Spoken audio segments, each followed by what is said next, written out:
각 가정에서 하나님께 예배를 드리고 계신 여러분 모두에게 우리 주님의 은혜와 평화가 넘치기를 바랍니다.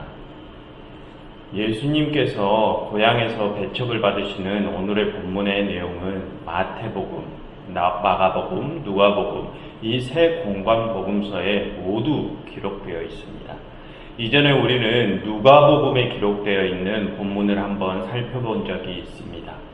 여러분들께서는 누가복음에 기록된 사건이 기억이 나십니까? 여러분 잠깐 우리 누가복음 4장을 한번 살펴보실까요? 누가복음 4장입니다. 누가복음 4장 16절부터 30절까지의 내용입니다. 오늘의 본문인 마가복음 6장과 같은 내용이 기록되어 있습니다.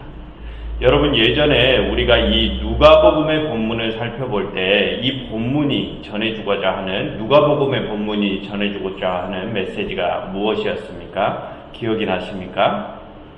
누가복음에는 오늘의 본문과는 달리 엘리사와 엘리야 때의 이야기가 들어있습니다.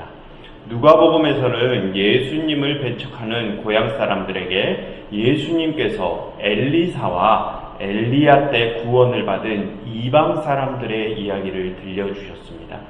즉 누가복음의 사건에서는 예수님께서 이방인을 향한 구원, 당대에 소외받는 자들에 대한 구원을 선포하고자 하셨습니다. 이것이 누가복음의 예수님 고향 배척 사건의 메시지였습니다. 그럼 우리 다시 오늘의 본문인 마가복음으로 돌아와 보겠습니다. 오늘의 본문에는 누가복음과는 달리 엘리사와 엘리야의 이야기가 빠져 있습니다. 그냥 담백하게 고향 사람들이 예수님을 배척하는 그 장면만이 실려 있습니다.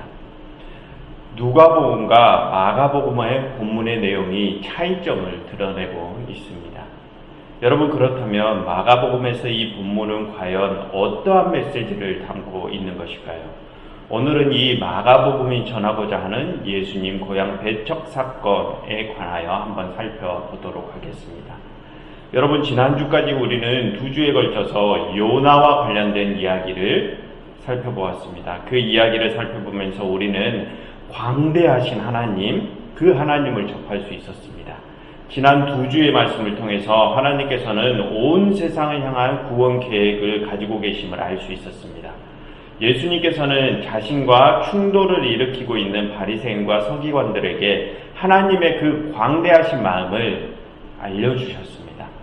그런데 여러분 그때 바리새인과 서기관들은 왜 예수님과 충돌을 일으켰습니까? 유대인들의 지도자들은 그동안 어떠한 생각을 가지고 있었기에 예수님과 충돌을 일으킨 것이었습니까?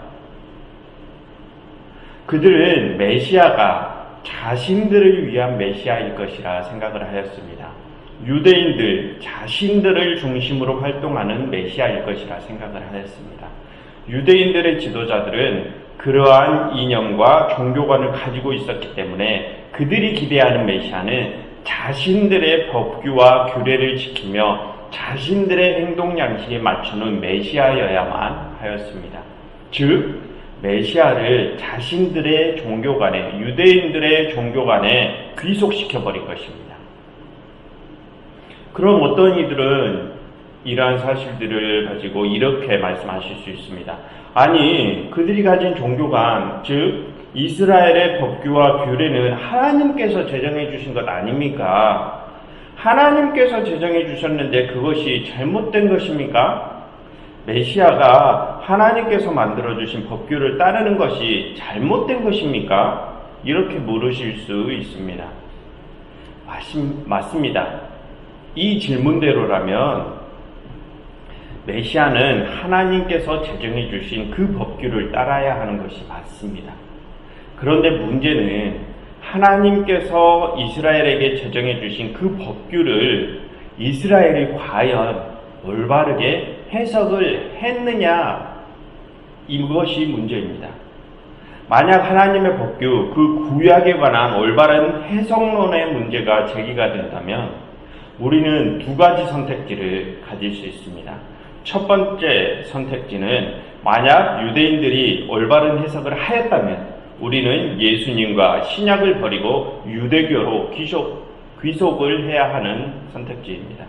그리고 두 번째 선택은 만약 그들의 해석이 틀렸다면 우리는 예수님의 가르침에 따라 옛 언약을 해석하는 방법을 새로 정립해야 하는 것입니다. 여러분, 어떠한 것이 맞을까요? 우리는 일단 두 번째 선택지를 고르지 않았습니까? 우리는 그리스도인이기 때문에 예수님이 맞을 것이다 라고 이미 전제를 두고 있는 것입니다. 여러분들께서는 어떻게 생각을 하십니까? 유대인들의 지도자, 그들은 과연 하나님의 법규를 올바르게 해석을 하였을까요? 하나님께서 제정하여 주신 법규와 규례들을 그 본래의 의도에 맞게 제대로 해석을 하였을까요? 여러분, 만약에 하나님께서 그들에게 제정해 주신 법규와 본래의 하나님께서 그들에게 제정해 주신 법규의 본래의 의도를 그들이 제대로 파악을 하였다면 예수님과 그들이 계속 충돌을 일으켰을까요? 예수님께서는 공생의 기간 동안 그들과 계속해서 충돌을 일으키시면서도 그들에게 계속해서 가르침을 주셨습니다. 그들의 이념과 종교관을 계속해서 교정하시려고 하셨습니다. 여러분, 이건 어떤 뜻인가요? 그들이 하나님의 본래의 뜻을 오해하고 있다는 것 아닙니까? 그들이 자신들의 법규와 규례 속에 들어있는 본래의 하나님의 뜻을 제대로 이해하지 못하고 있다는 것입니다. 그렇게 예수님께서는 계속해서 그들을 교정하려고 하신 것입니다. 여러분, 우리는 지금 이미 예수님이 맞다고 전제를 두고 있는 것입니다.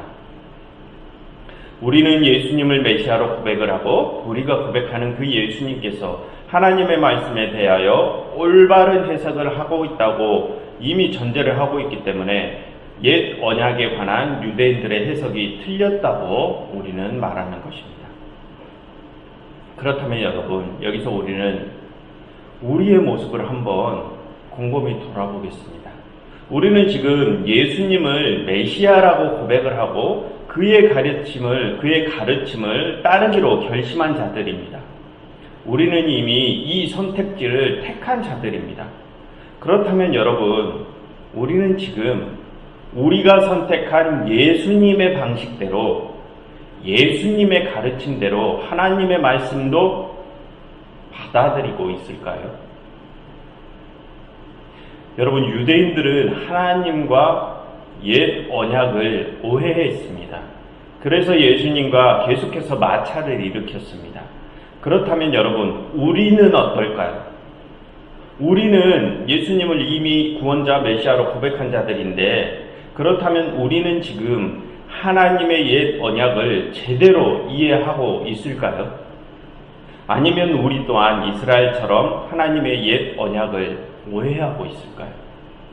여러분, 지금 우리의 모습은 어떤 모습일까요?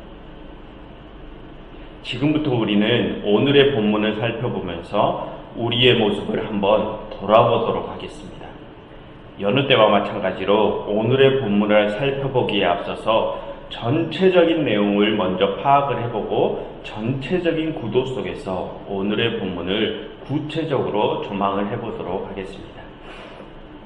먼저 1장입니다. 소제목들을 보시면서 따라와 주시기를 바랍니다. 먼저 1장입니다. 1장을 보시면 예수님께서 세례를 받으시고 귀신의 시험을 받으시고 자신의 사역을 시작하십니다. 복음을 전파하시고 어부를 부르시고 제자들을 부르십니다. 그리고 귀신 들린 자를 고치시고 많은 자들을 고치십니다. 2장도 역시 예수님께서 중풍병자를 고치시는 모습을 소개시켜 줍니다. 여러분, 1장과 2장에서 보여지는 예수님의 사역은 어떠한 사역입니까? 아픈 자들을 치유하시고 제자들을 부르시고 또 복음을 전파하시고 가르치심을 주시는 사역입니다. 여러분, 그리고 2장 23절부터 3장 30절을 보시겠습니까? 2장 23절부터 3장 30절입니다. 여러분 여기를 보시면 예수님께서 지금 어떠한 일을 벌이시고 계십니까? 우리가 이미 다른 복음서에서 많이 살펴본 내용이지 않습니까? 예수님께서 안식일 규례와 정결 규례를 어기시는 모습입니다. 그 모습을 보고 유대인들의 제자들과 논쟁을 벌이시는 장면이십니다. 우리가 전에 살펴보았던 그림입니다. 그런데 그 사이에서도 예수님께서는 꾸준히 제자들을 세우시는 장면이 소개되고 있습니다. 여러분 그렇다면 이제 3장 31절을 함께 보실까요? 여러분 여기에는 어떠한 장면이 소개되고 있습니까? 잠깐 함께 읽어 보실까요? 3장 31절부터 35절입니다. 3장 31절부터 35절입니다. 그때에 예수의 어머니와 동생들이 와서 밖에 서서 사람을 보내어 예수를 부르니 무리가 예수를 둘러앉아 여짜오되 보소서 당신의 어머니와 동생들과 누이들이 밖에서 찾나이다. 그러니 예수께서 대답하시되 누가 내 어머니며 동생들이냐 하시고 둘러앉은 자들을 보시며 이르시되 내 어머니와 내 동생들을 보라. 누구든지 하나님의 뜻대로 행하는 자가 내 형제요 자매요 어머니이니라 라고 가르치시는 장면입니다. 여러분 이 장면에서 예수님께서는 어떠한 것을 가르치고 계십니까? 예수님의 형제와 자매, 예수님의 가족이 누구라고 가르치십니까? 예수님 자신의 혈육이 자신의 가족이라 가르치십니까? 아니면 하나님의 말씀대로 행하는 자가 자신의 가족이라 말씀을 하고 계십니까? 하나님의 말씀을 행하는 자들이 자신의 가족이라 가르치고 계십니다. 예수님께서는 혈육으로 이루어진 구성원이 하나님의 백성이 아니라 하나님의 말씀을 이행하는 자가 하나님의 백성임을 가르치시고 계신 것입니다. 그런데 여러분, 예수님의 이 가르침이 지금 어디에 배치되어 있습니까? 여러분, 이 가르침의 바로 앞부분이 어떠한 내용들이었습니까? 여러분, 앞부분을 잠깐 다시 살펴보실까요? 앞부분에는 안식일 논쟁과 바알세불 논쟁, 바로 논쟁 장면이 소개되어 있었습니다. 여러분, 이것들은 무슨 내용이었습니까? 예전에 우리가 살펴보지 않았습니까? 유대인들의 지도자들과 예수님과 충돌하는 상황입니다. 그러한 충돌 상황 속에서 예수님께서는 지금 자신의 혈육이 아니라 하나님의 뜻을 이행하는 자가 하나님의 자녀, 예수님의 가족이라고 가르침을 주고 계신 것입니다. 충돌 상황 속에서 예수님께서는 가르침을 주고 계신 것입니다. 여러분 그렇다면 예수님께서는 이 가르침을 통해서 무엇을 바꾸시려고 하시는 것일까요? 충돌 상황 속에서 무엇을 바꾸시려고 하시기 때문에 이 가르침을 주시는 것입니다. 예수님께서는 이 가르침을 통해서 무엇을 바꾸시려고 하시는 것일까요? 예수님께서는 지금 유대인들의 이념, 유대인들의 종교관을 바꾸시려고 하시는 것입니다. 그런데 지금 그들이 가진 종교관은 어떠한 종교관일까요? 예수님께서는 지금 하나님의 백성은 혈육으로 이어진 자들이 하나님의 백성이 아니라 하나님의 말씀대로 행하는 자가 하나님의 백성이라는 것을 가르치고 계십니다. 이 말을 유대인들은 지금 자신들의 혈육, 바로 유대인들, 이스라엘인들이 하나님의 백성이라 생각을 하고 있다는 뜻입니다.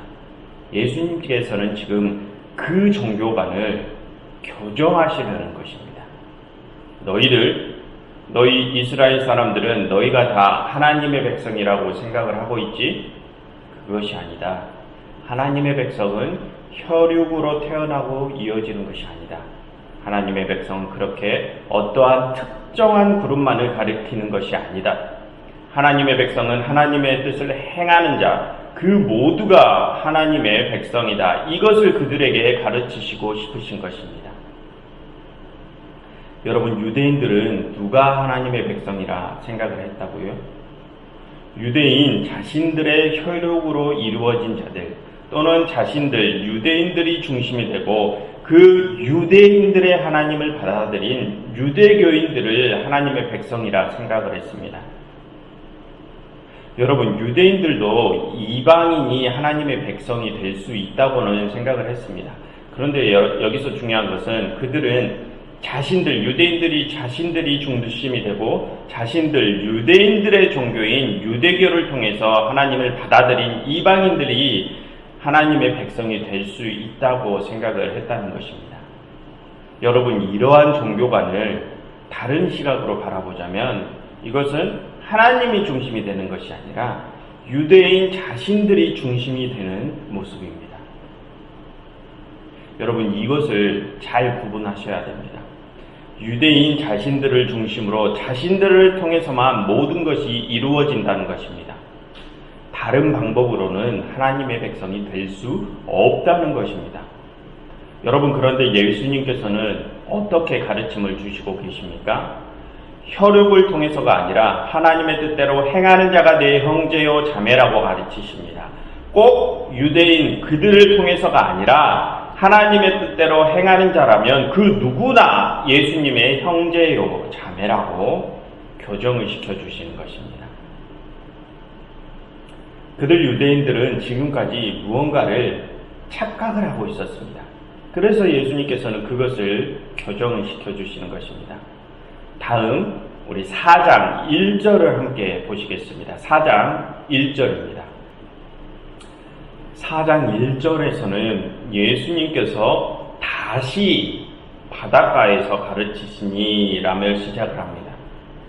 여러분, 예수님께서는 앞에서 1장부터 3장에서도 가르침을 주셨습니다. 2장에서 요한의 제자들과 금식 논쟁을 벌일 때에도 가르침을 주셨고 3장에서 안식일에 손 마른 사람을 고치시고 유대인들의 지도자들과 바알세불 논쟁을 벌이실 때도 예수님께서는 가르침을 주셨습니다. 그런데 여러분, 그들이 예수님의 가르침을 제대로 이해했을까요? 이해하지 못했습니다. 그래서 그들은 예수님께 예수님의 혈육이 예수님의 어머니와 동생이라 말을 한 것입니다. 그들은 예수님의 가르침을 이해하지 못했습니다. 그래서 예수님께서는 또다시 가르치시기 시작하신 것입니다. 예수께서 다시 바닷가에서 가르치시니 이제는 예수님께서 좀 더 힘을 주셔서 가르침을 주시기 시작하십니다.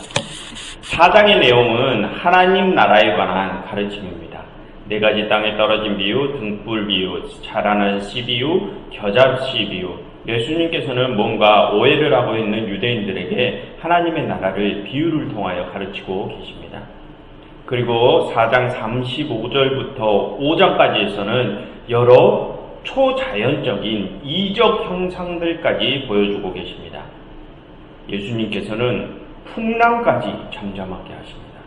그런데 여러분, 예수님께서 앞서 1, 2, 3장에서도 여러 이적들을 보이셨습니다.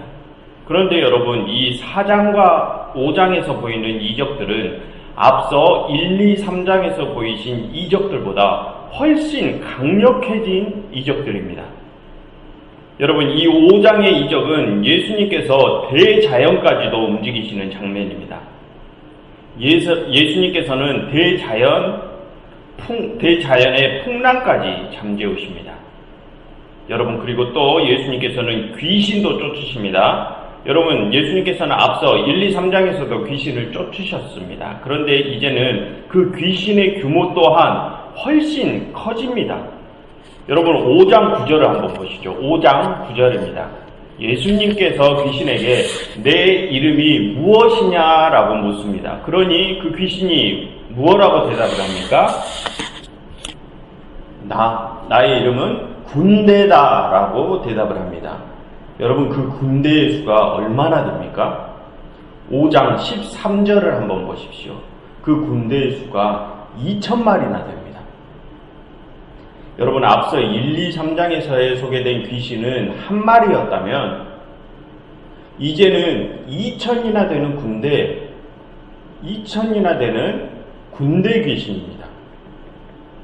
여러분, 그리고 그것만이 아니라 그 뒤에서는 더 엄청난 치유의 능력을 보여주십니다. 예수님께서는 이제 야이로의 딸과 혈류병을 앓는 여인을 고치십니다. 여러분, 여기서 이 혈류병을 앓고 있는 여인은 지금 이 병을 몇 해째 앓고 있습니까? 12회째 이 병을 앓고 있습니다. 여러분, 그럼 야이로의 딸은 지금 어떤 상태에 있습니까? 야이로의 딸은 죽은 상태입니다. 12회를 병을 앓고 있는 여자와 이미 죽은 야이로의 딸. 여러분, 이것이 무엇을 뜻하는 것일까요? 사람이 고칠 수 없다는 것입니다. 인력으로는 불가능한 일이라는 것입니다. 그런데 예수님께서는 그 불가능한 일을 가능케 하십니다. 여러분, 이전에 1, 2, 3장에서도 예수님께서는 치유를 하셨지만 이만큼 강력한 치유는 이만큼 파워풀한 능력을 보여주시지는 않으셨습니다. 여러분, 그렇다면 여기서 질문이 있습니다. 예수님께서는 왜 지금 1, 2, 3장 앞에서보다 더 큰 이적들을 지금 보여주시고 계신 것일까요? 여러분, 예수님께서는 앞에 1, 2, 3장에서도 여러 이적들을 보이시면서 유대인들에게 가르침을 주셨습니다. 그런데 유대인들이 그 가르침을 받고 이해를 하였습니까? 예수님의 가르침을 받아들였습니까? 그들은 예수님의 가르침을 받아들이지도 않았고 예수님의 가르침을 이해하지 못하였습니다. 그래서 예수님께서는 다시 가르침을 주시기 시작하셨습니다. 그리고 이전보다 더 큰 이적들을 보이기 시작하셨습니다. 여러분, 이게 무슨 뜻일까요? 예수님께서 더 큰 능력을 보여주신 이유가 무엇일까요? 예수님께서 지금 더 큰 능력을 보여주시는 것은 지금 자신이 진짜라는 것입니다. 너희들이 앞에 나의 행적들을 보고서도 아직 나를 믿지 못하고 있는데 내가 하나님이 보내신 진짜다, 이 뜻입니다. 그러니 제발 믿으라는 것입니다. 자신의 가르침이 진짜이니 믿으라는 것입니다. 여러분, 예수님께서는 이 이적들을 어느 때 보여주고 계십니까? 유대인들의 종교관을 교정시켜 주실 때 보여주고 계십니다. 그럼 왜 예수님께서는 이 강력한 이적들을 이 교육 시간에 보여주시고 계신다고요? 그들의 의구심을 풀어주기 위해서입니다. 그들이 계속해서 자신들의 과거의 종교관에 머물면서 예수님의 새로운 가르침을 의심하고 예수님의 가르침과 더불어서 예수님의 정체성까지 확신하지 못하기 때문입니다. 그래서 예수님께서는 그들의 믿음의 확신을 위해서 더 강력해진 이적을 보이신 것입니다. 그렇다면 여러분, 예수님의 더 강력해진 이적들을 보고서 유대인들은 어떻게 하였을까요? 변화가 되었을까요? 예수님을 받아들였을까요? 그리고 예수님의 가르침을 수긍했을까요? 유대인들은 과연 이렇게 강력해진 예수님의 이적까지 보고서도 이제 그들은 어떻게 반응을 하였을까요? 여러분, 우리가 이러한 질문에 대해서 생각을 할 때쯤 바로 오늘의 본문이 위치해 있습니다. 여러분, 오늘의 본문의 내용이 무엇입니까? 여러분, 우리 함께 오늘의 본문을 살펴보겠습니다. 6장입니다. 6장 1절. 예수님께서 제자들과 함께 고향으로 가셨습니다. 2절, 안식일의 회당, 즉 유대인들이 모여서 예배를 드리는 회당에 가셨습니다. 그곳에서 유대인들을 다시 가르치셨죠. 그러니 그들이 예수님의 가르침에 놀랍니다. 여러분, 그들이 왜 놀랍니까? 지금 자신들을 가르치고 있는 예수는 자신들과 예전에 함께 먹고 자란 깨복쟁이 친구 아닙니까? 그런데 그런 깨복쟁이 친구놈이 잠깐 어디 갔다 오더니 자기가 메시아다라고 외치고 여러 괴이한 이적들을 보이는 것 아니겠습니까? 그러니 그들은 당연히 놀랄 수밖에 없죠. 3절, 그런데 그들은 예수를 그런 예수를 받아들입니까? 여러분 3절 마지막을 보시죠. 예수를 배척한지라. 예수의 가장 가까운 고향 친구들은 예수를 배척하였습니다. 예수님의 가르침과 파워풀한 이적을 보고서도 예수님의 가장 가까운 자들은 예수님을 배척하였습니다. 여러분, 여기서 예수님께서 자신의 고향 친구들에게 보여주신 이적과 가르침은 무엇이었을까요? 앞서 1장부터 5장에서 보여주었던 그 가르침과 그 이적들이었습니다. 하나님의 본능을 입고 성령을 입고 보였던 이적들과 가르침이었습니다. 그 가르침은 그동안 유대인들의 종교관을 교정시켜 주시는 가르침이었습니다. 그런데 그 가르침을 예수님과 가장 가깝다고 하는 자들이 배척을 하였습니다.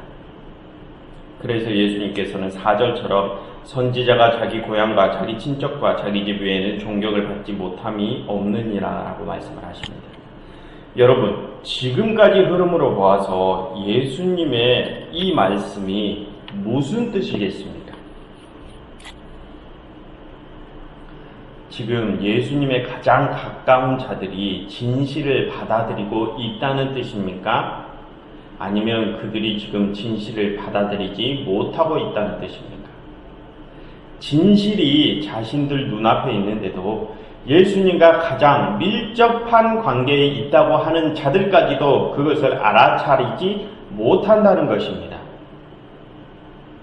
여러분, 이 말은 고로 앞서 3장 31절부터 35절에서 예수님의 형제 자매는 혈육이 아니요 하나님의 뜻대로 행하는 자다라고 말씀하신 그 말씀과 연결되는 것입니다.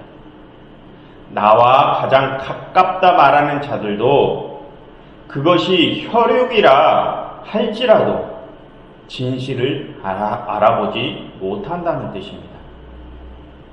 즉 예수님의 혈육인 유대인들이 지금 그 진실을 알아차리지 못하는 상황이라고 말씀하시는 것입니다. 앞서보다 더 큰 이적과 능력을 보였는데도 예수님과 가장 가깝다고 하는 자들까지도 진실을 받아들이지 않고 있다는 뜻입니다. 여러분, 그래서 예수님께서는 더 이상 자신의 고향에서 이적을 행하시지 않으십니다. 6장 5절을 보시죠. 거기서는 아무 권능도 행하실 수 없어 다만 소수의 병자에게 안수하여 고치실 뿐이었다. 예수님께서는 진실을 받아들이려 하지 않는 눈먼 유대인들에게는 더 이상 권능을 행하실 필요를 느끼지 못하신 것입니다. 아무리 이보다 더 큰 이적을 보인들 그들은 깨닫지 못할 것이기 때문입니다. 그런데 여러분, 여기서 우리가 눈여겨보아야 할 것이 있습니다. 예수님께서는 더 이상 그들에게 권능을 보이시지 않으셨습니다. 그런데 그때 예수님께서 권능을 보이신 자들이 있었습니다.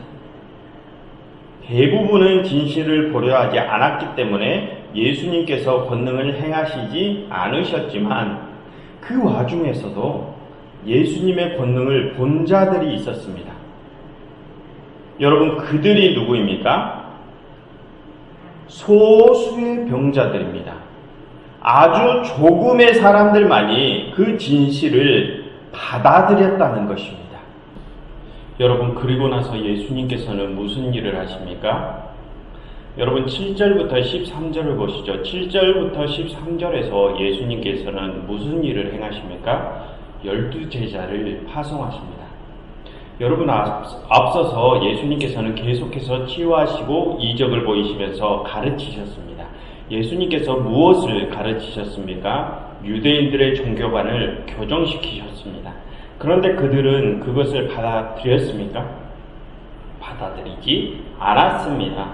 예수님의 가장 가까운 고향 사람들까지도 예수님의 가르침을 받아들이지 않았습니다. 그런데 예수님께서는 그들을 가르치시는 와중에 계속해서 행하신 또 다른 일이 하나 있었습니다. 여러분, 다시 한번 우리 1장부터 함께 잠깐만 살펴보실까요? 1장을 다시 한번 펴보십시오. 여러분, 1장에서 예수님께서는 복음을 전파하시고 세례를 받으시고 시험을 받으시고 여럿을 고치셨습니다. 그리고 거기에 더해서 또 한 가지 어떠한 일을 행하셨습니다. 여러분, 예수님께서 치유사역과 말씀 전파사역을 하신 일 외에 또 다르게 행하신 일이 무엇입니까? 여러분, 1장 16절을 보십시오. 1장 16절을 보시면 어부들을 부르십니다. 제자를 부르십니다. 여러분, 그럼 2장을 보시겠습니다. 예수님께서는 치유사역과 가르침 사역을 하시면서 또 무슨 사역을 하십니까? 2장 13절을 한번 보십시오. 레위를 부르십니다. 또 제자를 부르십니다. 여러분, 또 3장을 보십시오. 예수님의 이적들을 보고 많은 이들이 예수님께로 모여듭니다. 그 중에서 또 예수님께서는 어떤 일을 하십니까? 3장 13절 12 제자를 부르십니다. 그리고 4장과 5장과 6장이 흘러오면서 유대인들이 예수님과 충돌하는 이야기가 소개되고 심지어는 고향 사람들까지 예수님을 배척하는 이야기가 소개됩니다.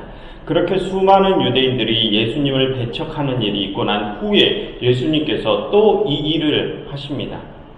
12 제자를 파송하십니다. 여러분, 다시 한번 6장 5절을 보실까요? 6장 5절입니다. 유대의 많은 이들, 대부분의 이들은 예수님을 받아들이지 않았습니다. 심지어는 예수님의 고향 사람들조차도 예수님의 가르침을 받아들이지 않았습니다. 그런데 예수님을 받아들인 자들이 있었습니다. 그들은 어떤 자들입니까? 6장 5절 소수의 병자들, 아주 적은 수가 예수님을 받아들입니다. 여러분, 1장부터 이 6장까지 흘러오면서 예수님의 가르침을 받아들인 자들이 얼마나 되었습니까? 그리고 또 예수님을 따르려는 제자들은 얼마나 되었습니까? 여러분, 예수님의 이적을 보려고 몰려든 자들은 엄청났습니다. 무수한 이들이 예수님의 이적을 보려고 달려들었습니다. 그런데 실제로 예수님께서 부르시고 예수님의 가르침을 받아들이고 그 가르침을 따르려는 자는 얼마나 되었습니까? 고작해야 12. 그리고 아주 소수만이 예수님의 권능의 치유를 받을 뿐이었습니다. 그들은 예수님의 혈육도 아니고 예수님의 고향 친구들도 아니었습니다. 예수님의 가르침을 받으려는 자들은 유대인들이 멸시천대시하던 자들이었습니다.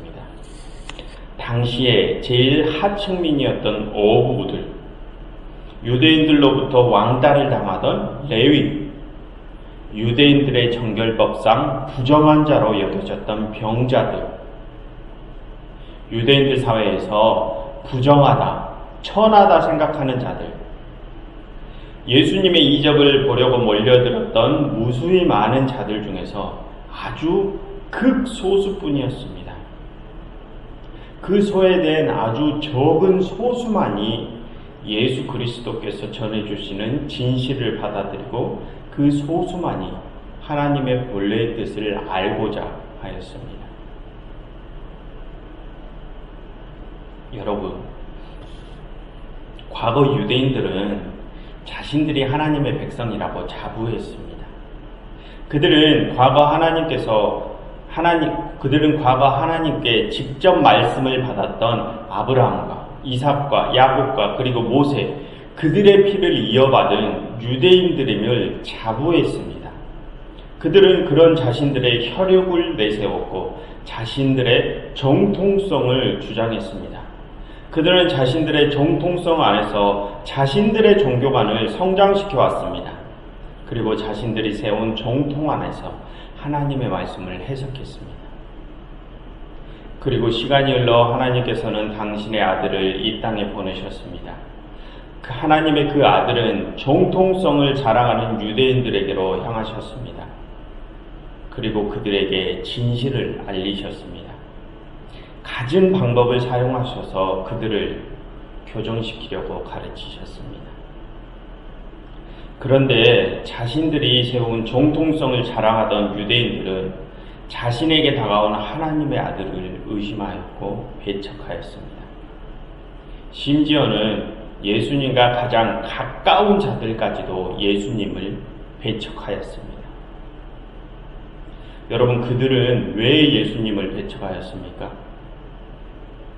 예수님께서 지금 가르치시는 내용이 자신들이 세운 종교관과 달랐기 때문이었습니다. 자신들의 정통 유대교의 종교관과 달랐기 때문이었습니다. 예수님께서는 계속해서 그들의 종교관을 교정시키려고 하셨습니다. 그런데 그들은 예수님께서 그럴수록 더욱더 예수님을 배척하기 시작했습니다. 결국 예수님의 가르침을 받게 된 자들은 그 모든 유대인들 중에 단 12분이었습니다. 진실은 아주 소수만이 받게 된 것입니다. 정통에 서 있지도 않고 모든 유대인들이 멸시천대시하던 아주 소수들만이 진실을 받게 된 것입니다. 여러분, 제가 설교 초반에 이런 질문에 대하여 생각을 해보자고 말씀을 드렸습니다. 우리는 예수가 그리스도시라, 예수가 메시아라 고백을 하는 자들입니다. 이미 예수를 하나님의 아들이라고 인정한 자들입니다. 그런데 여러분, 우리는 예수님을 메시아라고 고백을 하면서 그 메시아 예수님의 가르침을 받으려고 하는 자들입니까? 예수님의 방식대로 하나님의 말씀을 해석하려고 하는 자들입니까? 여러분, 저는 설교 초반에 이런 질문에 대해서 생각을 해보자고 말씀을 드렸습니다. 여러분, 지금 우리는 예수님의 가르침을 받으려고 하는 자들입니까? 아니면 예수님의 가르침은 무시하고 그동안 우리가 세워놓았던 종교관대로만 신앙생활을 영위하려고 하는 자들입니까? 과거 유대인들은 자신들이 정통이라, 자신들이 진짜 하나님의 가르침을 따르는 자들이라 생각을 했습니다. 자신들의 혈통을 내세우며 자신들이 진실이라고 생각을 하고 자신들을 중심으로 메시아가 나올 것이라고 생각을 했습니다. 그런데 여러분, 예수님께서는 그것이 아니라고 가르치셨습니다. 여러분, 그렇다면 지금 우리는 어떻습니까? 지금 우리 교회들은 어떻습니까? 여러분, 우리는 이제 우리 교회가 정통이라고 내세웁니다. 지금 우리 교회가 예수님의 몸이라 자부합니다.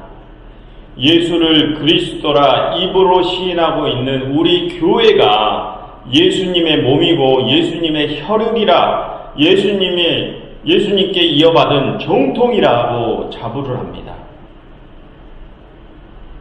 과거의 유대인들이 그랬던 것처럼 우리도 우리 교회들만의 정통을 내세우며 우리만이 정통이다, 우리가 진짜다, 우리의 신념과 우리 교회의 종교관이 옳은 것이다, 우리 교회를 통해서만 구원을 얻을 수 있다라고 주장하고 있는 모습이 보이지 않으십니까?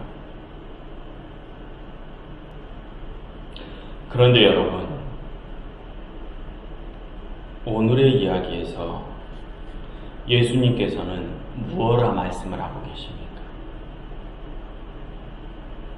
예수님께서는 누가 당신의 형제요 자매라고 말씀하고 계십니까? 예수님께서는 혈육을 내세우는 자들이 아니라 예수님 당신과 가장 친한 자라 자부하는 자들이 아니라 하나님의 말씀대로 행하는 자가 당신의 형제요 자매라고 하셨습니다. 그 어느 그룹, 어느 집단에 속해 있는 것이 중요한 것이 아니라 오직 하나님의 말씀대로 행하고 있는 자가 하나님의 백성이라고 말씀을 하고 계십니다. 여러분, 오늘 살펴본 이야기에서는 그 모든 유대인들이 예수님의 가르침을 배척하였습니다. 심지어 예수님의 고향 사람들까지도 예수님의 그 가르침을 배척하였습니다. 그리고 정말 소수만이 진실을 받아들이고 하나님의 메시아를 받아들였습니다.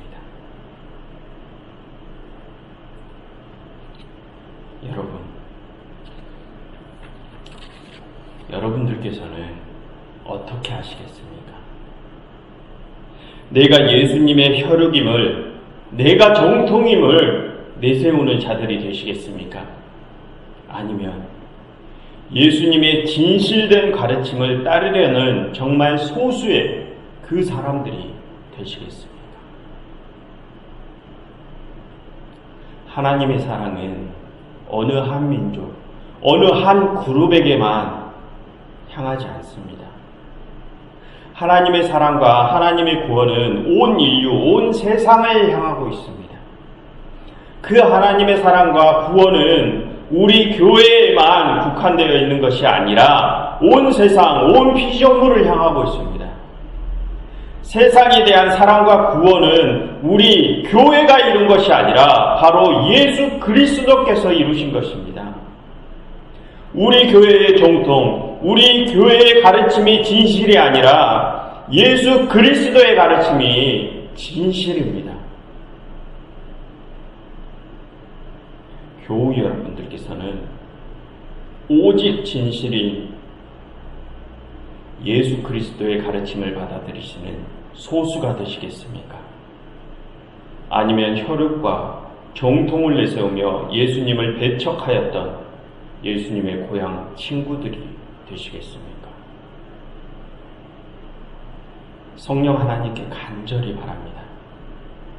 교우 여러분들께서는 성령 하나님의 인도하심으로 부디 옳은 뜻을 판단하시고 옳은 길을 따라 걸어가시는 여러분들이 되시기를 정말 간절히 바랍니다. 기도하겠습니다. 하나님, 저희의 생각과 저희의 신념을 지키시고 오직 성령 하나님의 인도하심으로 저희가 옳은 길을 따라 걸어가게 하옵소서. 저희가 광대하신 하나님의 뜻을 다 알 수는 없습니다. 허나 하나님, 저희에게 옳은 길, 생명의 빛을 비춰주시고 그 빛을 따라 저희가 나아갈 수 있게 하옵소서. 저희의 신념이 아니라 당신의 아들 예수 그리스도의 신념대로 저희가 신앙생활을 영위하게 하시고 온전한 하나님의 뜻을 배우고 실천하며 나아가게 하옵소서. 예수 그리스도의 이름으로 기도드렸습니다. 아멘.